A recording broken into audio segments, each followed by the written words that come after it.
कौन है? कौन है वहां? कौन है यहाँ पर? सामने क्यों नहीं आते?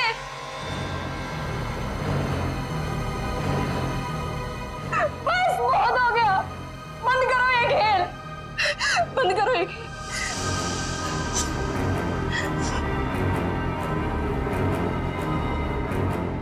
सो भी तो नहीं सकती, अगर सो गई शायद फिर कभी नींद से उठ ही ना पाऊं। जूही, श्रुति तुमसे कितनी बार कहा कि दरवाजा खटखटा के अंदर आया करो। ओ हेलो मैडम, ये गर्ल्स हॉस्टल है, किसी ऑफिस की बॉस का केबिन नहीं है। तुम नहीं समझोगी। जूही, क्या हुआ तुम्हें? इतनी चिड़चिड़ी और उखड़ी उखड़ी क्यों लग रही हो? जो इंसान 4 दिन से सोया नहीं हो ना, उसका बर्ताव ऐसे ही होगा ना। सोती क्यों नहीं? मैंने कहा था ना तुमसे, वो सिर्फ और सिर्फ सपने हैं, उनका कोई मतलब नहीं है। श्रुति, सिर्फ सपना नहीं है वो, जो मेरे ऊपर बीत रही है वो तेरे पर बीत रही होती तब तुझे मेरी तकलीफ पता चलती। मैं तेरी तकलीफ समझ रही हूँ जूही, लेकिन तू मेरी बात नहीं समझ रही है। जैसा तू सोच रही है वैसा कुछ भी नहीं है। नहीं, चल अच्छा अब थोड़ी देर आराम कर। चल श्रुति ने, अब तो गहरी नींद में सो जा। मेरी बात मान जूही, सो जा थोड़ी देर। मैं नहीं सोऊंगी श्रुति। सो जा जूही, तुझे मुझ पे भरोसा है कि नहीं? है ना? तू अभी आराम से सो जा, मैं तेरे कमरे के बाहर ही हूँ। वो सपने फिर आएंगे श्रुति। नहीं आएंगे। Good night. साल भर पढ़ाई करते तो आज नौबत तो ना आती। मुझे बहुत डर लग रहा है यार, कुछ भी तो कंप्लीट नहीं हुआ है। मैं तो श्रुति से न... श्रुति, पता है मैं तुझे ही ढूंढ रही थी। मुझे तेरे नोट्स देना यार, वरना पता नहीं एग्जाम्स में क्या होगा। मुझे बहुत डर लग रहा है यार, मेरे भी नोट्स अधूरे हैं। अच्छा ऐसा करते हैं कि कल लाइब्रेरी जाके इकट्ठा नोट्स बना लेते हैं। तुम दोनों टेंशन क्यों ले रहे हो? अरे गर्ल्स, क्या हो रहा है? एग्जाम शुरू होने वाले हैं। चलो सब अपने अपने कमरे में जाओ और जाकर पढ़ाई करो, बहुत रात हो गई है। Yes madam.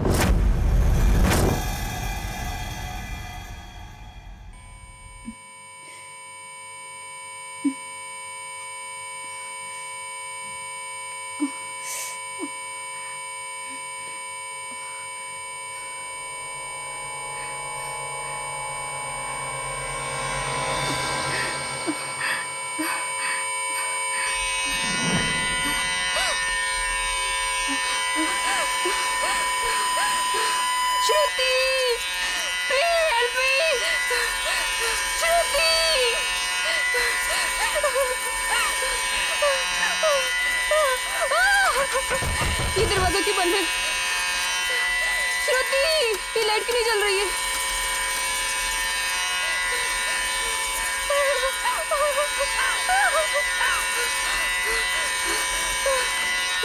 ये खिड़की क्यों जाम है?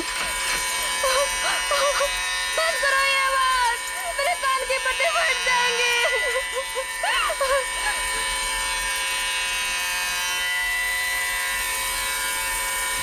धुआं कहाँ से आ रहा है?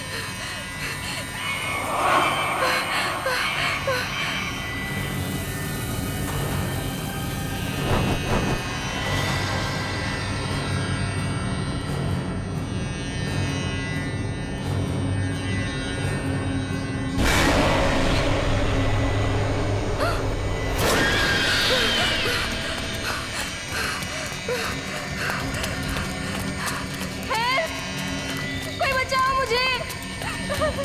हेल्प! कोई है? बचाओ! Please help me!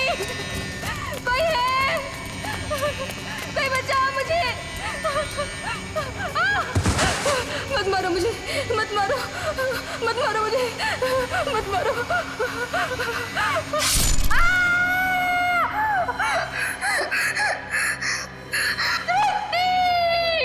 Oh no, ये तो जूही की चीख है। लगता है उसने वही पुराना सपना देखा है।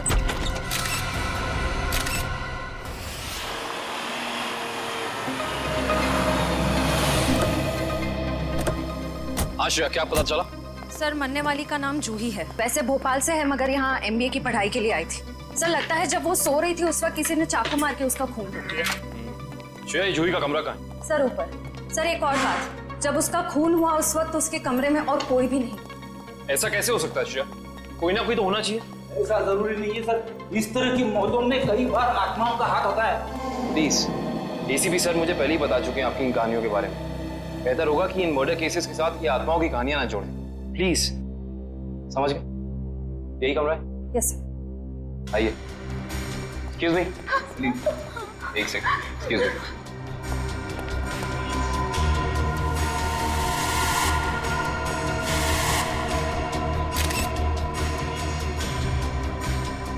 श्रेया, यहाँ पे चाकू का सिर्फ एक ही घाव है।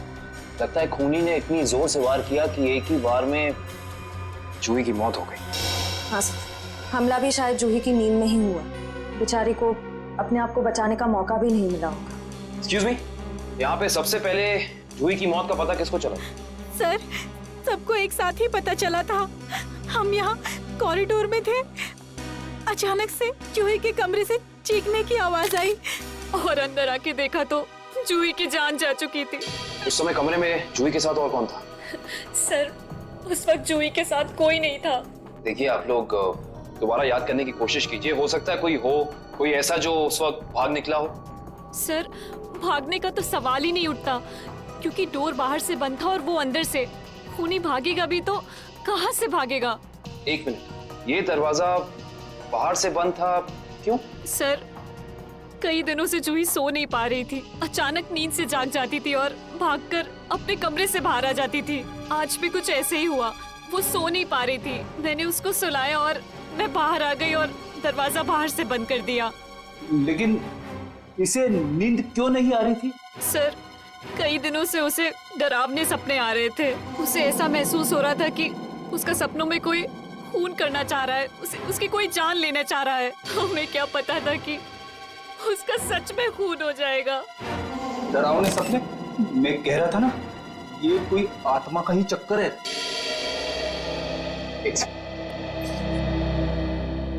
आपको कितनी बार बताया है कि आत्माओं की बातें सबके सामने मत किया करिए। वो लोग क्या सोचेंगे सीआईडी के बारे में? सॉरी। अच्छा, आप अभी कह रही थी कि जूही को डरावने सपने आते थे। कभी उसने आप लोगों के साथ कुछ शेयर किया कि उसे किस चीज के सपने आते हैं? कुछ भी? सर, उस ड्रॉर में जूही का स्केच बुक है। उस ड्रॉर में? जी सर। Sketch book? ये बुक? जी सर। ये चाकू? सर, ये वही चाकू है जिसे लेकर कोई उसका पीछा करता था सपनों में, उसे मारने के लिए। ये देखो, ये चाकू बिल्कुल ऐसा ही है जिससे जूही का कत्ल हुआ। हाँ सर। ये सारी ड्राइंग्स जो हैं इस बुक में, ये क्या जूही अपने सपने में देखती थी? जी सर। सर, लगता है ये किसी अंदर वाले का ही काम है, जो कमरे के अंदर आसानी से आ सकता हो और जिसे जूही के सपनों के बारे में पता हो। क्या तुम्हारे अलावा और कोई ये स्केचबुक के बारे में जानता था? कोई नहीं। खूनी अगर इस दरवाजे से अंदर नहीं आया तो फिर इस कमरे में आया कहां से? इस बालकनी से। लेकिन बालकनी का दरवाजा तो अंदर से बंद है। अगर खूनी खून करके बालकनी से भागा है तो फिर ये दरवाजा अंदर से बंद कैसे? बालकनी का दरवाजा बंद, कमरे का भी दरवाजा बंद। कहीं जूही की आग? ये खूनी यहाँ आया कहां से, ये अभी पता चल जाएगा।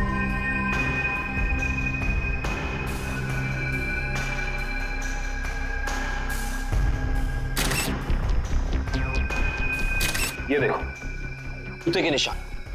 हो ना हो खूनी इसी बालकनी से चढ़कर आया।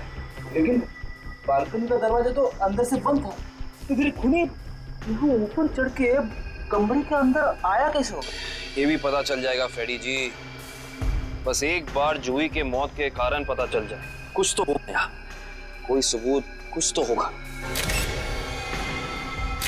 इधर देखो, ये पाइप, इसी वाटर पाइप से चढ़कर खूनी इस बालकनी तक आया है। यहाँ के वॉचमैन से मिलना पड़ेगा। माफ कर दिए साहब, गलती हो गई। इसे गलती कहते हो तुम? एक इंसान गर्ल्स हॉस्टल की बालकनी में चढ़ जाता, अंदर कमरे में जाके खून कर देता, और तुम्हें कुछ पता भी नहीं चला। बस साहब, 15 मिनट के लिए मेरी आंख लग गई थी। मैं सपने में भी ऐसा नहीं सोच सकता था कि उस दौरान ऐसा कुछ हो जाएगा। तुम्हारी 15 मिनट की लापरवाही की वजह से एक लड़की की जान चली गई, उसकी जिंदगी लौटा सकते हो तुम?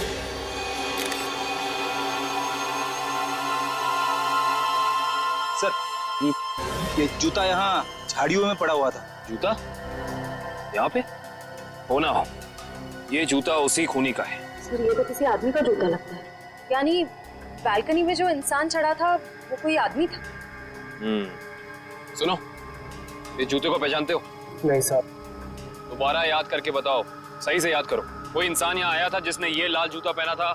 मैंने नहीं देखा, शायद अंजलि मैडम ने देखा हो, वो हमेशा रिसेप्शन पे बैठती है। ये अंजलि मैडम को बुलाओ, जाओ। जी सर। अगर ये जूता यहाँ है तो कुछ और भी जरूर होगा, ढूंढते हैं।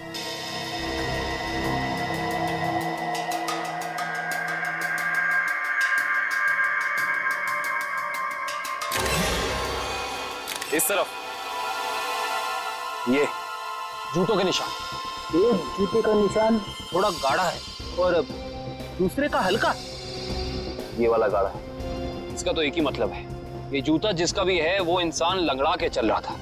तो लंगड़ा के इसलिए चल रहा था क्योंकि जब वहां बैल्कनी से वो नीचे आया उसे चोट लग गई, फिर वो यहाँ से भागा और यहाँ पे जूता रह गया। हाँ साहब, मैं ही अंजलि हूँ, आपने मुझे बुलाया? जी अंजलि जी, हमें आपसे कुछ सवाल पूछने थे। जी। अंजलि जी, आपने इस लाल जूते को देखा? मेरा कहने का मतलब है किसी इंसान को इसको पहनकर यहाँ आते हुए देखा, लंगड़ाते हुए? हाँ साहब, मैंने देखा था, मनीष लंगड़ाते हुए जा रहा था। मनीष? ये मनीष कौन है? जूही का दोस्त है। अंजलि जी, जब वो यहाँ आया, ये गर्ल्स हॉस्टल है राइट, आपने उसको रोका नहीं? मैंने उसे रोका पर वो रुका ही नहीं। और क्या? मनीष अक्सर जूही से मिलने हॉस्टल आया करता था, पर कुछ दिनों से उन दोनों के बीच में अनबन चल रही थी। किस बात को लेकर अनबन चल रही थी? मुझे उस बारे में कुछ पता नहीं। कोई बात नहीं, अब तो इस बारे में हम मनीष से ही पूछ लेंगे।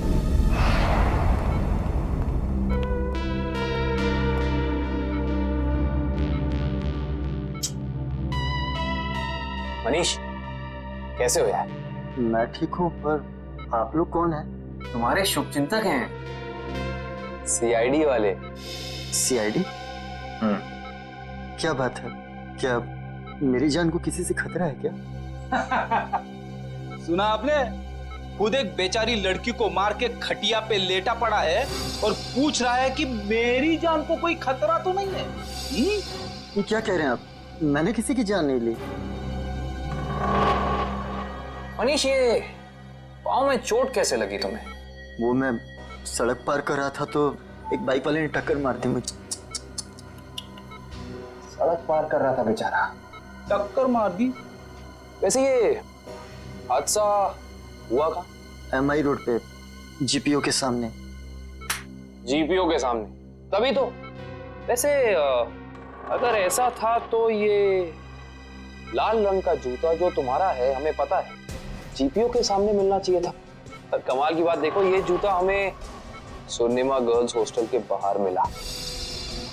कैसे? मेरा जूता वहां कैसे पहुंचा? देखो मनीष, हमसे झूठ बोलकर कोई फायदा नहीं है। सच निकालने के और कई तरीके आते हैं, बेहतर होगा हमें सब सच बता दो। क्यों मारा तुमने जूही को? क्या जूही की मौत हो गई? खून हो गया उसका, क्यों गए थे तुम वहां? देखिए, मैं जूही के बालकनी में गया जरूर था, लेकिन मैंने जूही को नहीं मारा। इतनी रात को तुम वहाँ क्या करने गए थे मनीष?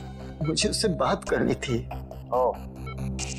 ऐसी कौन सी बात थी जो तुम दिन के उजाले में नहीं कर सकते थे, जिसके लिए तुम्हें रात के अंधेरे का सहारा उठाकर चोरों की तरह पाइप से चढ़कर उसकी बैल्कनी तक जाना पड़ा? मैं उससे माफी मांगना चाहता था। दरअसल मैंने उसके दोस्ती को प्यार समझने की गलती की थी, लेकिन जब मैं वहां पहुंचा तो मैंने देखा कि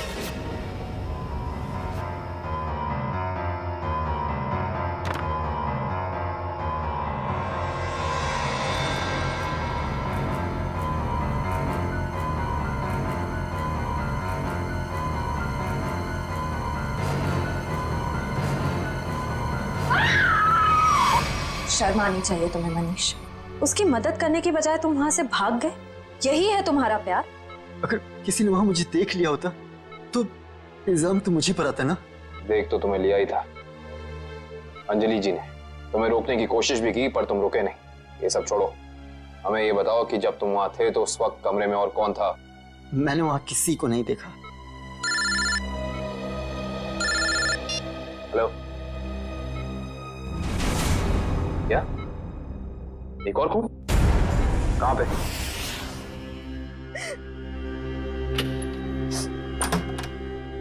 आप कौन? हम लोग सीआईडी से। आइए।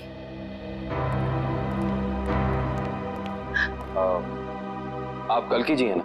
जी, मैंने ही आपको फोन किया था। मेरी सहेली मीरा का खून हो गया है। उसकी लाश ऊपर उस कमरे में पड़ी है।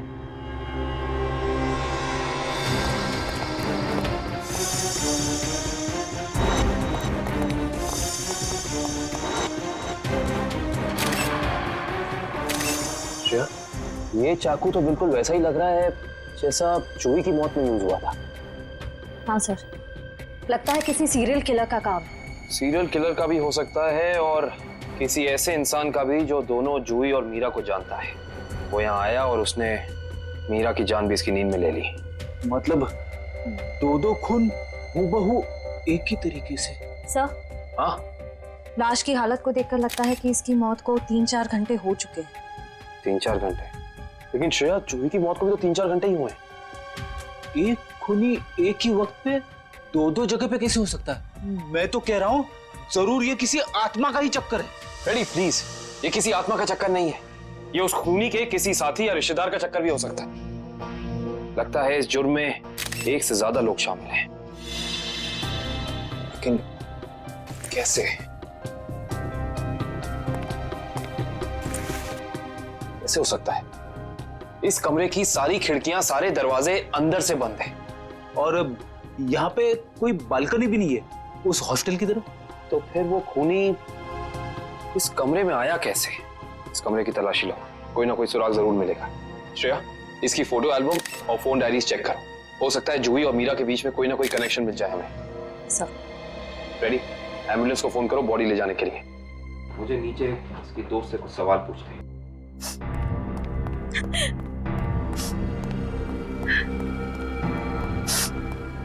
बाल्की जी। जी।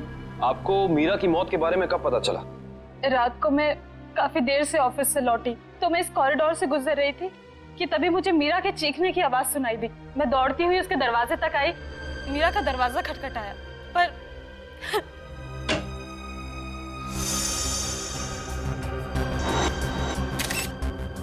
फिर क्या हुआ? मेरा मतलब जब आप यहाँ आई तो ये दरवाजा खुला था कि बंद था? दरवाजा बंद था तो मुझे वॉचमैन को बुला के दरवाजा खुलवाना पड़ा। कल्कि जी, जब आप यहाँ पे आई तो आपको यहाँ इस घर में कोई भी निकलते हुए यहाँ से दिखा, भागते हुए दिखा? नहीं।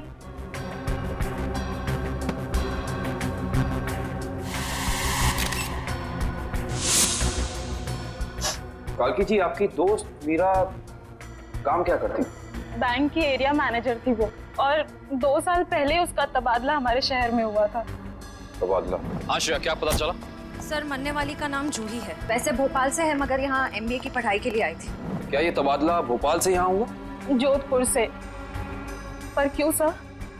आपकी दोस्त मीरा किसी जूही नाम की लड़की को जानती थी? जहाँ तक मुझे पता है सर, इस नाम की तो उसकी कोई दोस्त नहीं थी। दोस्त नहीं तो कोई रिश्तेदार? क्योंकि कुछ घंटे पहले एक 21 साल की लड़की का बिल्कुल इसी तरीके से खून हुआ। उस लड़की का नाम जूही था और ये उसकी तस्वीर है। क्या आप जानती हैं इसे? नहीं। आप जानती?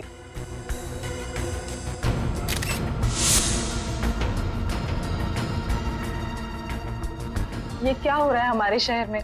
आम आदमी तो बिल्कुल भी सुरक्षित नहीं है। कल्कि जी, आपको किसी पे शक है? I mean, आपकी दोस्त मीरा की किसी से कोई दुश्मनी, कोई अनबन? उसका कोई दुश्मन नहीं था सर। मीरा तो बहुत ही सुलझी हुई लड़की थी।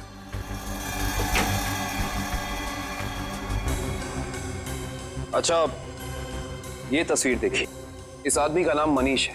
क्या आप इसे जानती हैं? नहीं सर। सर, आशा, मैंने मीरा के सारी डायरीज, सारे एल्बम्स चेक किए। मीरा और जूही के बीच कोई कनेक्शन नहीं है, कोई संबंध नहीं है। कोई ना कोई संबंध तो जरूर है, वरना ये खूनी सिर्फ इन्हीं दोनों लड़कियों को निशाना क्यों बनाएगा? कुछ तो है जो हमें समझ नहीं आ रहा है। कल्कि जी, क्या कुछ दिनों से मीरा किसी बात को लेकर परेशान थी? हाँ सर, कुछ दिनों से उसे डरावने सपने आ रहे थे। डरावने सपने? मीरा को भी डरावने सपने आ रहे थे? हाँ सर, बस कहती रहती थी कि उसका कोई खून करना चाहता है।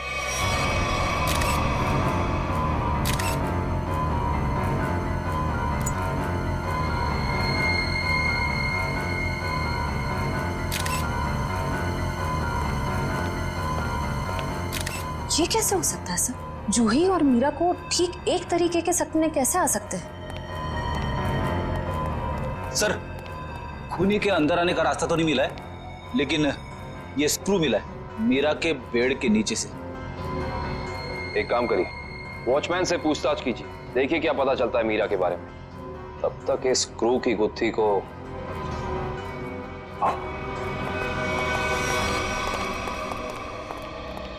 करण, रेडी को ये स्क्रू कहाँ मिला था? सर वहां उधर। इधर? ये स्क्रू हाँ आया कैसे होगा? हाँ ले आओ, संभाल के। रिश्ता श्रेया, संभाल के।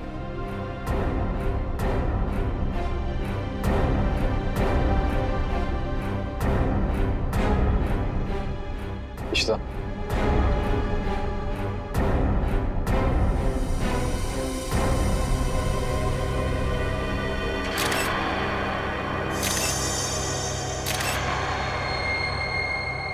तो ये बात है।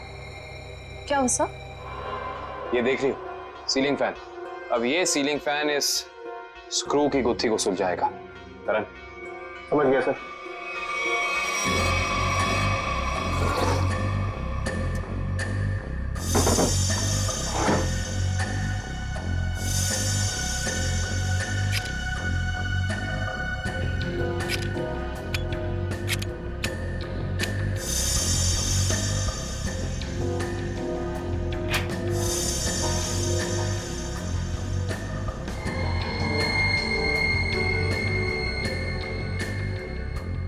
फैन को उल्टा करो।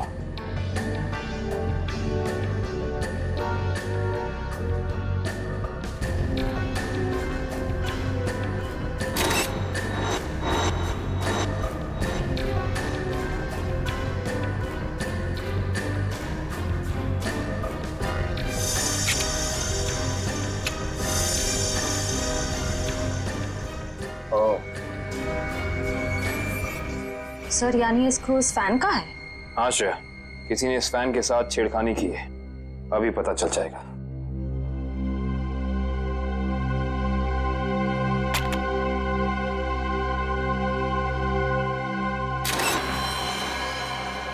ओह माय गॉड, तो ये बात है, मतलब चाकू इसके अंदर था। इसके अंदर से इस मैकेनिज्म के जरिए चाकू सीलिंग से नीचे गिरा मीरा के पेट में और उसकी मौत हो गई। अब समझ में आया, तो ये कारण है जिस वजह से खूनी इस कमरे में नहीं था। उसकी जरूरत ही नहीं थी, उसका काम तो ये सीलिंग फैन कर रहा था। इसका मतलब जूही के कमरे में भी बिल्कुल ऐसा ही सीलिंग फैन होगा जिसके अंदर सेम मैकेनिज्म फिट होगा। वहां भी चाकू सीलिंग से गिरा और जूही की मौत हो गई। सर हो सकता है खूनी ने रिमोट कंट्रोल के जरिए इस चाकू को कंट्रोल किया हो सकता है। और सवाल यह है श्रेया कि खूनी को कैसे पता चला कि सही वक्त रिमोट बटन दबाने का कौन सा था? हाँ सर, क्योंकि ना तो हमें मीरा के कमरे से कोई कैमरा मिला, ना ही जूही के कमरे से, जिससे ये पता चले कि खूनी दोनों लड़कियों पर नजर रख रहा था। वो भी पता चल जाएगा इस सीलिंग फैन के चाकू के मैकेनिज्म के जरिए। क्या ये मीरा और जूही, इन दोनों के बीच में कोई ना कोई संबंध तो जरूर है, कोई ना कोई संबंध तो जरूर है। मगर सर दूर दूर तक इन दोनों के बीच कोई संबंध नजर तो नहीं आ रहा। इन दोनों के उम्र में बहुत फर्क है, उनके रहन सहन, तौर तरीके, ये जूही का कॉलेज और मीरा के काम करने की जगह, आपस में कहीं भी कोई तालमेल नहीं है सर। हाँ सर, वो फैन और चाकू का मैकेनिज्म रेडी है। चलो देखते हैं।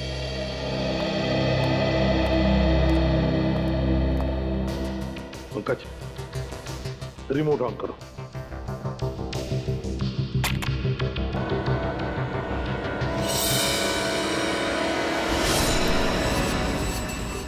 पर जैसे ही रिमोट का बटन दब गया, इस फैन के मैकेनिज्म के अंदर जो इंफ्रारेड लाइट थी वो ऑन हो गई, लॉक खुल गया और उसकी वजह से ट्रिगर ऑन हो गया। ट्रिगर ऑन होने से इसके अंदर जो छुपा के रखा था चाकू, वो सीधा नीचे गिर गया, सीधे उसके शरीर के अंदर जो फैन के नीचे सोया हुआ था। मगर दया, एक बात है, ऐसे मैकेनिज्म की जो रिमोट होते हैं, वो रिमोट ज्यादातर 50 मीटर की दूरी के अंदर ही काम कर सकते हैं। तो फिर जरूर जहां पर मीरा और जूही रहती थी उसके आसपास ही ये आदमी खड़ा था। जिसने भी ये किया है वो 50 मीटर की दूरी के अंदर ही खड़ा था। वहां से उसने रिमोट चलाया और खून कर दिया मीरा और जूही का। और फिर वो सपने, वो एक जैसे सपने जो मीरा और जूही दोनों की नींद में आते थे, ऐसे सपने तो जानबूझकर ही डाले जा सकते हैं, प्लान करके डाले जा सकते हैं, मगर उसके लिए जरूर कोई तो ट्रिगर होना चाहिए। सर, हाँ, जूही के कमरे में लगे पंखे में भी ठीक ऐसा ही मैकेनिज्म मिला है। और तो और जूही और मीरा दोनों के कमरों में एक हफ्ते पहले इलेक्ट्रिकल वायरिंग का कुछ काम हुआ था। जूही और मीरा दोनों के घर में, दोनों के कमरों में एक हफ्ते पहले इलेक्ट्रिकल वायरिंग हुई थी। कहीं ऐसा तो नहीं कि वही इलेक्ट्रीशियन है जिसने दोनों के घरों में इलेक्ट्रिकल का काम कर दिया और फिर खून भी उसी ने किया? पता लगाना पड़ेगा, पता लगाना पड़ेगा इस इलेक्ट्रीशियन के बारे में।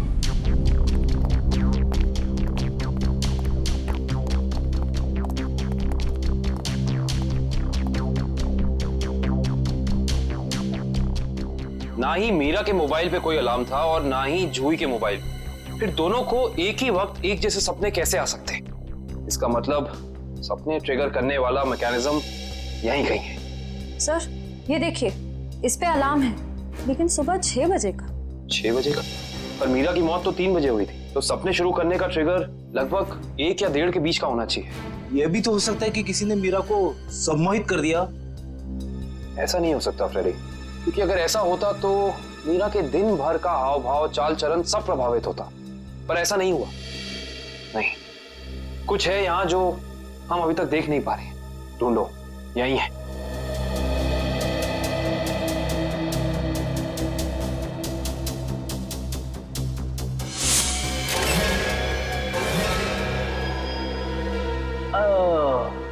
ये देखो, टीवी के पीछे ये बॉक्स लगा हुआ था। बॉक्स? कहीं ये ट्रिगर मैकेनिज्म इस बक्से के अंदर तो नहीं फिक्स किया हुआ है?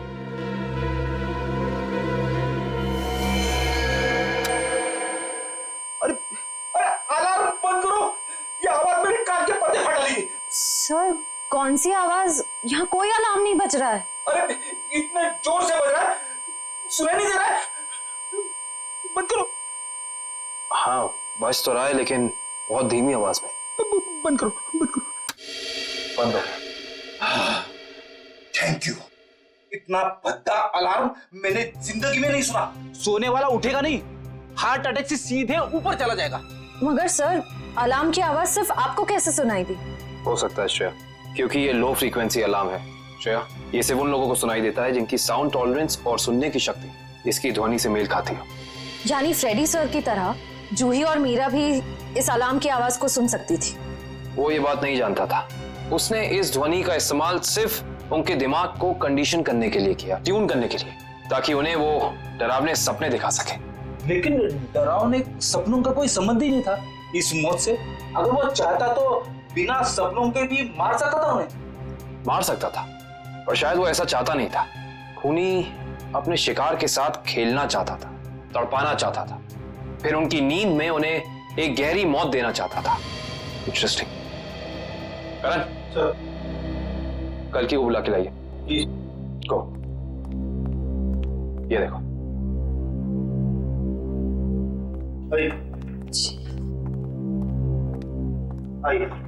कल की जी। जी। इस आवाज को पहचानती हैं आप? ये आवाज मैंने यही सुनी है, मीरा के घर पे। कब? करीब 3-4 दिन पहले, जब वो अपने लैपटॉप पे काम कर रही थी तब।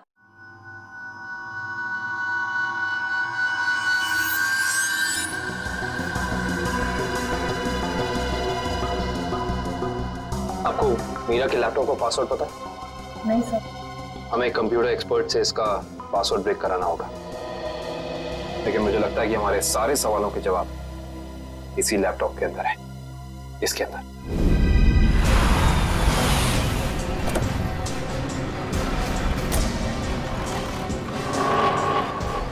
भाई साहब, हम लोग सीआईडी से। सीआईडी से? क्या हुआ साहब? हमें पता लगा है कि पिछले हफ्ते आपका एक इलेक्ट्रिशियन वायरिंग करने के लिए इस एड्रेस पे गया। हाँ साहब, गया तो था, पर हुआ क्या? इन दोनों जगहों पे एक एक खून हुए और हमें शक है कि ये खून आपके इलेक्ट्रिशियन ने किया है। मेरे electrician?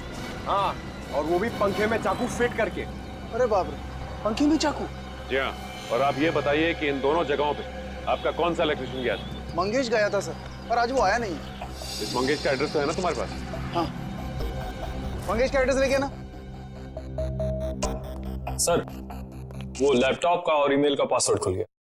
Very good job, thank you very much. काबिन, जरा लैपटॉप चेक करो। जी। देखो वो ऑडियो फाइल है क्या इसमें जिससे सपने आते थे उसे?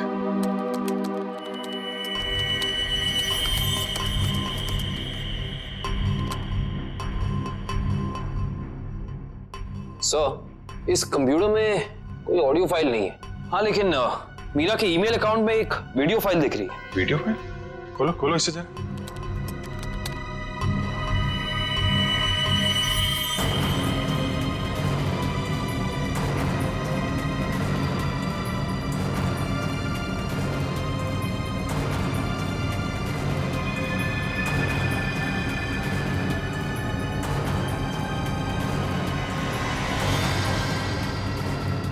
सर, ये सारे विजुअल तो मैंने जूही की स्केचबुक में देखे हैं। स्पेशली ये नाला, ये बोर्ड और मास्क पहना हुआ आदमी, तीनों।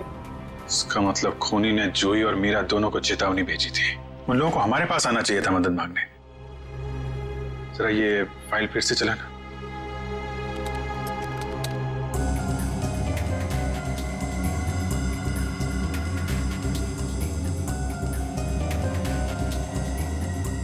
Pause pause pause. Banjara road, जो शहर के पश्चिमी हिस्से में है ना? Yes sir. मतलब जो कुछ हुआ है बंजारा रोड पे ही हुआ है। क्या? ठीक है, ओके। सर, उस इलेक्ट्रिशियन मंगेश का जो पता मिला था वो नकली है सर। कोई बात नहीं, स्केच बनवाओ उसका और अपने डेटाबेस में चेक करो। बंजारा रोड, वहां जाके देखना पड़ेगा। सब लोग बाहर ध्यान रखना।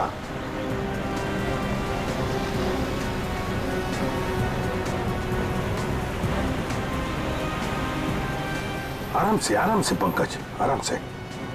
एक मिनट।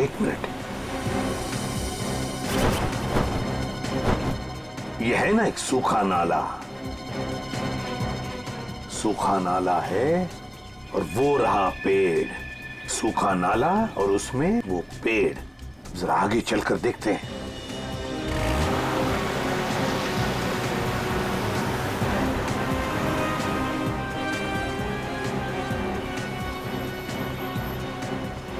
एक मिनट पंकज, एक मिनट।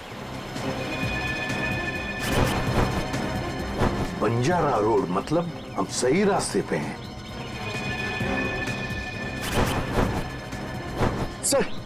सर वो देखिए, वो पुराना घर जो हमें वीडियो में दिखा था।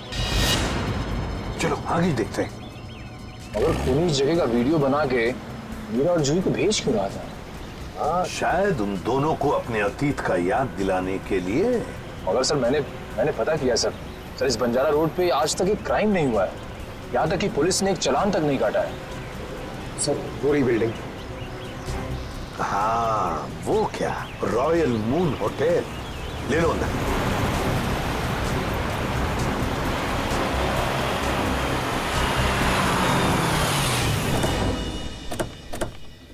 हाँ, इलेक्ट्रिशियन का स्केच मैच नहीं हो रहा है तो कोई बात नहीं, ठीक है। वेलकम सर, कहिए मैं आपकी क्या सहायता कर सकता हूँ? हम लोग सीआईडी से हैं। दरअसल एक केस के सिलसिले में कुछ पूछताछ करनी थी आपसे। सीआईडी, अब पूछिए क्या पूछना चाहते हैं आप? वैसे जरा बताइए, कुछ दिन पहले क्या आपके होटल के बाहर कोई किसी तरह की वीडियो शूटिंग कर रहा था? शूटिंग? नहीं सर, हमारी होटल के बाहर शूटिंग या फोटोग्राफी की अनुमति नहीं है। ये दो फोटोग्राफ दो लड़कियों के, एक का नाम मीरा है, एक का नाम जूही है।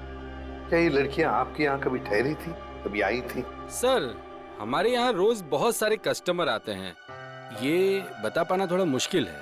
मैं समझ सकता हूँ, लेकिन हो सकता है आपके रिकॉर्ड में हो कुछ इनके बारे में। जरा देखिए। अलका, जरा रिकॉर्ड्स चेक करना। सर। हाँ सर, ये दोनों गेस्ट हमारे होटल पे रुके थे पिछले साल 17 मई 2013। 17 मई 2013, मतलब 1 साल पहले। तो क्या एक साथ आई थी या अलग अलग? नहीं, अलग अलग। सर, इन दोनों के पास शहर में रहने के लिए जगह है, एक घर में रहती है और एक हॉस्टल में रहती है, फिर ये दोनों यहाँ किस लिए आई थी? कोई तो वजह होगी ना पंकज, कोई तो वजह होगी। क्या आपका रिकॉर्ड देख सकता हूँ 17 मई 2013 का? Sure sir.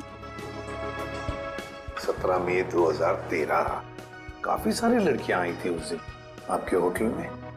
कोई फंक्शन वगैरह था क्या? हाँ सर, हो सकता है, क्योंकि हमारे होटल के पास में एक कम्युनिटी हॉल है, वहाँ आए दिनों फंक्शंस होते रहते हैं। अच्छा, कस्टमर का नाम रवि, 5 टैक्सीज बुक की थी उसने, 5। हाँ सर, ये एक नारी सेवा केंद्र चलाता है, मुस्कुराहट नाम है एनजीओ का। और वो अभी भी इसी होटल में ठहरा हुआ है सर। रवि इस वक्त आपके होटल में ठहरे हैं? पास वाले कम्युनिटी हॉल में जो फंक्शन चल रहा है, रवि का ही एनजीओ का फंक्शन हो सकता है। रवि सर, मैं आपका जितना भी शुक्रिया अदा करूं उतना कम है। आप सोच नहीं सकते, ड्रग्स के नशे से मुक्ति मिलने के बाद मैं जिंदगी के ऐसे ऐसे रंग देख रहा हूं जिन्हें ड्रग्स के नशे ने अंधकार में डाल दिया था। वेरी गुड मिश्रा, लेकिन इसमें मुझे शुक्रिया कहने की कोई जरूरत नहीं। ये सब तुम्हारे धैर्य और दृढ़ इच्छा शक्ति का कमाल है। हाँ, लेकिन अब उस सफेद जहर को कभी पलट कर भी देखना मत। हाँ, ओके सर। माफ कीजिएगा रवि जी, आपको मैं इंटरप्ट कर रहा हूँ, लेकिन ये जरूर कहूंगा कि आप बहुत ही अच्छा काम करते हैं, बहुत ही पुण्य का काम करते हैं हमारे देश के नौजवानों को ड्रग्स में से बाहर निकाल कर। सर, आप एसीपी प्रद्युमन है ना सर? जी हाँ, मैं एसीपी प्रद्युमन। सर, हमने बहुत किस्से पढ़े हैं सर आपके बारे में, और तभी से आपसे मिलना चाहता था सर, लेकिन अब आप सर बैठेंगे सर प्लीज? सर क्या लेंगे सर आप? चाय, कॉफी, कुछ? एक ठंडा लेमन आइस टी। जी, ठंडा लेमन आइस टी तो नहीं मिलेगी, साधारण चाय चलेगी। रवि जी, हमें कुछ नहीं चाहिए, कुछ नहीं चाहिए, थैंक यू वेरी मच। बस एक जरूरी काम है आपके पास। 2 लड़कियों के बारे में हम कुछ इंफॉर्मेशन चाहते हैं। अब कौन सी 2 लड़कियां सर? ये जूही और ये मीरा, क्या आप बता सकते हैं कि पिछले साल ये दोनों आपके इस एनजीओ में आई थी? जूही और मीरा? हाँ सर, ये सर आई थी दोनों यहाँ पर। एक्चुअली सर, इन्हें भी ड्रग्स के नशे की बुरी लत पड़ गई थी सर, इसलिए ये दोनों आई थी यहाँ हमारा सेमिनार अटेंड करने के लिए। लेकिन सर, इस बात को तो करीब 1 साल हो गया है। अब इनके बारे में पूछताछ। इन दोनों लड़कियों का खून हुआ है। क्या खून हो गया? लेकिन सर कैसे, किसने किया सर? बस वही पता लगाना है, इसलिए हम चाहते हैं कि अगर आपको इन दोनों के बारे में कोई खास बात मालूम हो, कोई यादें हो आपके पास इनके बारे में, तो मदद हो जाएगी हमारी तहकीकात करने में। कोई खास बात इस वक्त तो याद। हाँ सर, याद आया सर, एक लड़की थी मोनिका, इन दोनों को उसकी चिंता बहुत सताती रहती थी सर। मोनिका? जी। क्या वो भी यहाँ आपके ड्रग रिहैबिलिटेशन सेंटर में आई थी? आई तो थी सर यहाँ पर, लेकिन वो ड्रग्स के खिलाफ अपनी लड़ाई जीत नहीं पाई सर। दरअसल सर, 1 साल पहले अपनी बिल्डिंग की छत से कूदकर उसने आत्महत्या कर ली थी सर, ड्रग के नशे में। मोनिका ने आत्महत्या कर ली? जी सर।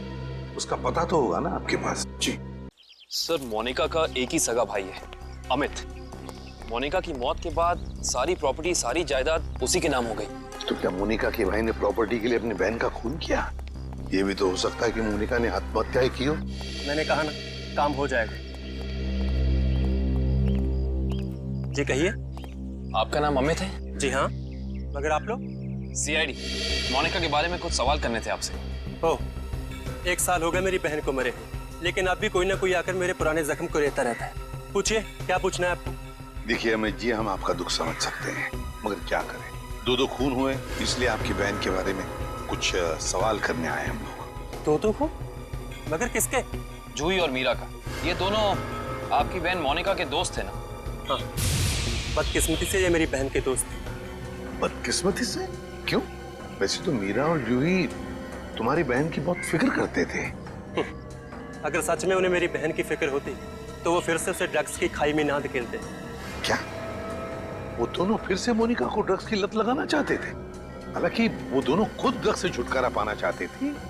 मुझे नहीं पता कि वो आदत से छुटकारा पाने आए थे या दोबारा ड्रग एडिक्ट्स को बढ़ावा देने, लेकिन इस काम में एक और भी था उनके साथ। हाँ, विशाल। विशाल? ये विशाल कौन? विशाल जूही और मीरा को ड्रग्स देता था और ये बात मोनिका जान गई थी। लेकिन जब लोगों को पता चला कि मोनिका को उनका राज पता है तो उन्होंने उसे फंसाने के लिए उसके बैग में ड्रग्स डाल दी। वो पकड़ी गई, उसके ऊपर पुलिस केस भी हुआ। वो ये सदमा बर्दाश्त नहीं कर सकी और उसने आत्महत्या कर ली। सर, कोई तो है जो मोनिका की मौत का बदला ले रहा है। जूही और मीरा पहले ही मर चुकी हैं। अब अगला नंबर शायद विशाल का। अमित, कल रात तुम कहाँ थे? आप मुझ पे शक कर रहे हैं? क्या करें, शक करने की आदत जो है हमें। और फिर तुम तो अपनी बहन के सबसे करीबी हो ना। मुझसे ज्यादा करीबी तो उसका मंगेतर था, रणविजय। दोनों ने जन्मों जन्मों तक साथ रहने की कस्में खा रखी थी। रणविजय? ये रणविजय यही है ना? हाँ, यही तो है वो। लेकिन रणविजय का स्केच आपके पास कैसे? हो सकता है मीरा, जूही और मोनिका की मौत का राज रणविजय जानता हो। Thank you Ranvijay. सब हो रहा विशाल का घर। विशाल की जान को खतरा हो सकता है।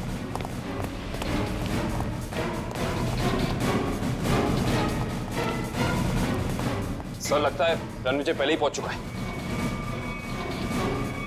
विशाल, ठीक तो हो ना? सर, जान बचा के भागो सर। रणविजय कहाँ है? सर,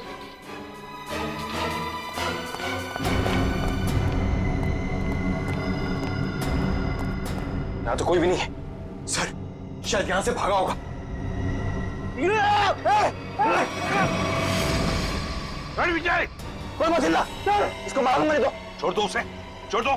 देखिए, वैसे तो मुझे सीआईडी वालों से काफी लगाव है, पर अगर सीआईडी ने मेरे साथ कोई होशियारी की ना तो ये बात मुझे अच्छी नहीं लगेगी। चाकू नीचे फेंक दो। फेंक दो चाकू। डरो मत, कुछ नहीं करूंगा तुम्हारे इस मोटू ऑफिसर को। मोटू मत बोल, टाइपिंग कर रहा हूँ आजकल। देखो, मुझे अपना काम करने दो। बेवकूफी मत करो, नहीं बच पाओगे तुम। अरे बचना किसको है? एक बार मैं इस विशाल को मार दूं, भले मुझे फांसी हो जाए, फिर मुझे मंजूर है। देखो रणविजय, ये सब करने से क्या मोनिका वापस आएगी? भले ही वापस ना आए, लेकिन मेरे बदले की आग तो पूरी होगी। इन तीनों ने रातों की नींद उड़ा दी थी मोनिका की, इसलिए मैं भी इनके साथ वही कर रहा हूं। इन्हें तड़पा तड़पा कर मारूंगा मैं। देखो रणविजय, मोनिका के साथ जो कुछ भी हुआ ठीक नहीं हुआ। इन तीनों की वजह से बेचारी को जेल जाना पड़ा, बदनामी हुई। नहीं, रात रात भर सो नहीं पाती थी वो, बुरे बुरे सपने देखकर जाग जाती थी। ये विशाल ने मोनिका का बंजारा रोड पे पीछा किया था उसे मार डालने के लिए, इसलिए मैंने भी इन्हें पहले बुरे बुरे सपने दिखाए और अब मैं इन्हें मौत की नींद सुला रहा हूं। रणविजय, ये तुम क्या करने जा रहे हो? विशाल को उसके किए की सजा कानून देगा। अरे कानून का क्या गया, प्यार तो मैंने अपना खोया है ना।